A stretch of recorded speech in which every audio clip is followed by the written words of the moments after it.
మేనరకం పెళ్లిళ్ల వల్ల పిల్లలకు జన్యుపరమైన వ్యాధులు వస్తాయని తెలిసిందే. అయితే మన కులపోళ్ళు, దగ్గరి బంధువులు, చుట్టాలు అని పెళ్లిళ్లు చేయడం వల్ల కూడా పుట్టే పిల్లల్లో జన్యు సంబంధ వ్యాధులు వస్తాయని ఓ అధ్యయనంలో తేలింది.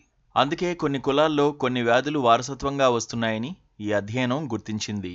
దక్షిణాది రాష్ట్రాల్లో దాదాపు 60% పెళ్లిళ్లు బంధువులతోనే జరుగుతున్నాయని, దాంతో పిల్లలకు జన్యుపరమైన వ్యాధులు సంక్రమిస్తున్నాయని అందులో వెల్లడైంది. అధ్యయనంలో భాగంగా హైదరాబాద్లోని సిసిఎంబి శాస్త్రవేత్తలు, ఆంధ్రప్రదేశ్లో కళింగ, రెడ్డి, పాండిచేరిలో యాదవ్, తమిళనాడులో కల్లార్ సామాజిక వర్గాలకు చెందిన 281 మంది రక్త నమూనాలు సేకరించి జన్యు క్రమాలను పరిశీలించారు. కులాంతర పెళ్లిళ్లు ఆరోగ్యానికి, భావితరాలకు మేలు చేస్తాయని Harvard varsity scientist David Reich గతంలోనే తెలిపారు. ఒకే కులానికి చెందిన వారు పెళ్లి చేసుకుంటే తరాలు గడిచే కొద్దీ పుట్టే పిల్లల్లో జన్యులోపాలు ఏర్పడతాయని ఆయన తెలిపారు.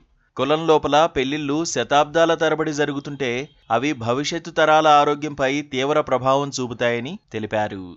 ఇది భారతదేశంలోనే కాకుండా కులాల్లోనే పెళ్లిళ్లు పాటించే అస్కనాజీ యూదుల్లోనూ కనిపిస్తోందని ఆయన వివరించారు.